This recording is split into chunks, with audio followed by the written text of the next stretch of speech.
Hello everyone, welcome back to my channel Mitali's own world. কেমন আছো তোমরা? আমি তো একদম ভালো আছি। আর আগের বার বলেছিলাম যে আমার ভ্যাকসিন চলছিল, তো হ্যাঁ, সেকেন্ড ভ্যাকসিনও আমি দিয়ে দিয়েছি, এখন ভালো আছি। তো যতই ইঞ্জেকশন খাই না কেন, ছোটো প্রাণগুলোর থেকে দূরে থাকতে ইচ্ছে করে না। দেখো মুখটা কত মায়া।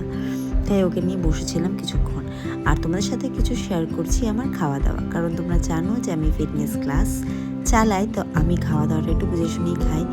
আর তাই তোমাদের সাথে শেয়ার করছি, তোমরা যারা ভাবছো যে একটু পুজোর আগে ওয়েট কমাবে, খাওয়া দাওয়াতে তাহলে চেঞ্জেস আনতে হবে, সেই জন্য এই ভিডিওগুলো তোমাদের জন্য আনছি। এই খাবারগুলো কিন্তু একটা ভালো অপশন, এটাতে তোমাদের পেটটাও পড়বে আর কিন্তু ক্যালোরিটাও ম্যানেজ হবে, প্লাস ওয়েট লসে তোমাদের অনেকটা হেল্প করবে। তো তোমরা চাইলে কিন্তু এই খাবারটা খেতেই পারো, যেরকম আমি কিন্তু ব্রেকফাস্ট এটা খাচ্ছি, আর তোমরা চাইলে কিন্তু এটা রাত্রেও খেতে পারো ডিনারে। এখানে কিন্তু সবটাই বয়েলড করা আছে, তোমরা চাইলে ব্রকলি এখানে অ্যাড করতে পারো, আরও কিছু ভেজিসও অ্যাড করতে পারো। এটা ছাড়াও আরও কিছু অপশন আছে, যেরকম ছোলে সিদ্ধ করে তোমরা চাট বানিয়ে খেতে পারো। যদিও আমি আলু দিয়েছি, কারণ আলু দিলে আমার টেস্ট লাগছিল তাই খেয়েছি।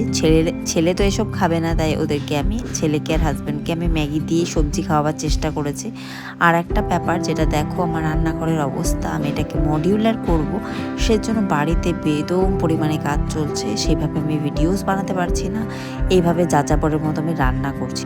বাড়িতে কাজ চললে যেমনটা হয়, তো মডিউলার করব কিচেন। এই দেখো চারদিকে কি অবস্থা, সব ওরা কাজ করছে। এদিকে আমি রান্নাও বাইরে মানে আমার একটা ডাইনিং প্লেসের ওখানেই করছি। আর এই দেখো আমার গ্যারেজের অবস্থা, এখানে সব কাজ চলছে, তাই ভিডিও বানাতে পারছি না সেভাবে, আর ওইভাবে ব্লগও দেওয়া হচ্ছে না। তো যতটুকু পেরেছি করছি, তবুও এত লোকজন, এত কাজের মাঝখানেও কিন্তু আমি অনেক কিছু রান্না করেছি। সেটা কী কী সেটা দেখাচ্ছি। করেছিলাম চিকেন, তারপর করেছিলাম ট্যাংরা মাছ, অল্প ছিল রাখা ফ্রিজে, তো সেটা করলাম। আমার হাজব্যান্ড ট্যাংরা মাছ খেতে খুব ভালোবাসে।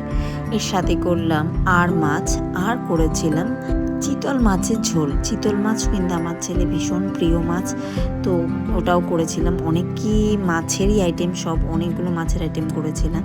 তো দেখতে পাচ্ছ এভাবে কিন্তু চলছে আমার দিন, খুবই চাপের মধ্যে, কারণ বাড়িতে কাজ হচ্ছে, প্লাস আমার ক্লাস থাকে এত, ছেলেও বাড়িতে, যেহেতু সামার ভ্যাকেশন চলছে। আর আমি বলেছিলাম যে সামার ভ্যাকেশনে ঘুরতে যাওয়ার ভিডিওসগুলো তোমাদের সাথে শেয়ার করব, কিন্তু ঘরের এই অবস্থাতে আমি বেরোতেই পারছি না। চলে আসলো আমার অ্যামওয়ের আরও পার্সেল। তো দেখতে পাচ্ছি এবার কিন্তু অনেক শ্যাম্পু আমি অর্ডার দিয়েছি। শ্যাম্পু আর গ্লিস্টার আছে, পেস্ট যেটা, আর ক্যালসিয়াম। তো এটাই এনেছিলাম, আর খুব তাড়াতাড়ি আমি নিয়ে আসবো আমাদের ঘুরতে যাওয়ার, কারণ একদমই স্কুল খুলতে আর দেরি নেই, তাই ভাবলাম যে অল্প ঘুরতে যাব, তো সেটাই তোমাদের সাথে শেয়ার করব। তো আজকের ভিডিওটা এতখানি থাকবে, ভালো লাগলে অবশ্যই লাইক কমেন্ট শেয়ার করো। ওকে, বাই।